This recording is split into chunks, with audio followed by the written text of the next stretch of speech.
Everyone, কেমন আছো সবাই? আমি তো ভীষণ ভীষণ ভালো আছি। এই গরমে তোমরা কেমন আছো জানিও। আর আজকের ব্লগটা হচ্ছে স্নানযাত্রার ব্লগ। সেটা তোমরা হয়তো দুদিন লেটে পাচ্ছ, আমি জানি।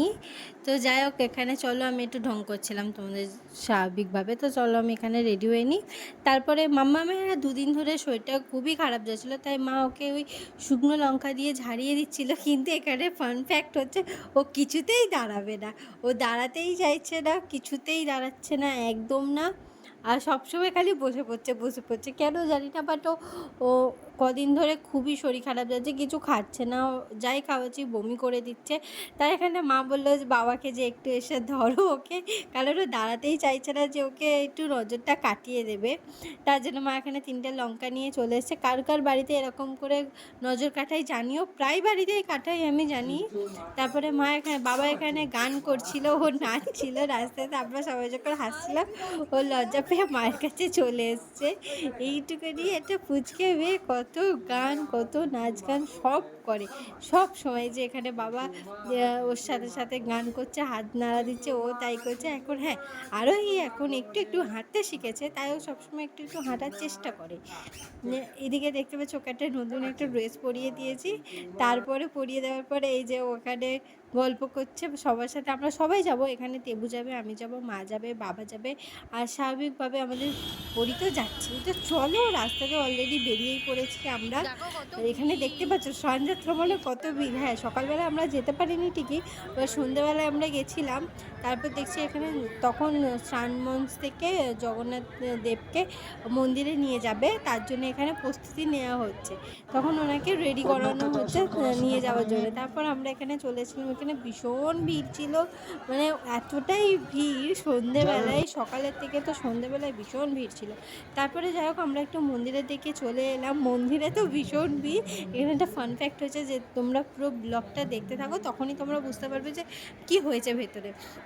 তো যাই হোক, এটা হচ্ছে শ্রীরামপুর মাহেশের যে মন্দিরটা জগন্নাথ দেবের, ওই মন্দিরটাই তোমাদের সাথে আজকে দেখাচ্ছি। হ্যাঁ, আমার আরেকটা ব্লগে তোমরা দেখতে পাবে। আর রথের ব্লগ দেখতে দেখতে কারা কারা এক্সাইটেড আছো আমাকে কমেন্ট ডাউনে জানিও, আমি তোমাদেরকে সেই ব্লগটাও দেখাবো। আর এই যে দেখতেই পাচ্ছ যে কত কত ভিড়।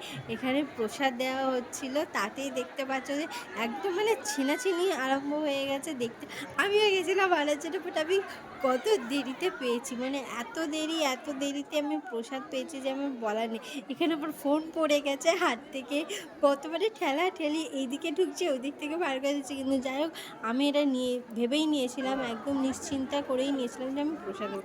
এখানে আমার সাথে সাথে দেবুও গেছিলো, কিন্তু এত ভিড়ের জন্য দেবুকা থেকে সরে যায়। তুমি ব্লগটা দেখতেই বুঝতে পারবে যে আমার ফোনটার কী অবস্থা হচ্ছে, এইদিকে ঠেলে দিচ্ছে ওইদিকে ঠেলে দিচ্ছে। যাই হোক, অবশেষে প্রসাদ নিয়ে আমরা বাইরে এসেছি। এখানে বাইরে এসে দেখছি, বাইরে ঠিক না, মানে মন্দিরের থেকে সাইডে যে চালা মতন আছে, ওখানে এসে দেখছি এখানে ছোট্ট ছোট যে কাঠের যে খেলাগুলো দেখে আরোহীর এটা খুব পছন্দ হয়েছে পরীর, ও এটাই নেবে।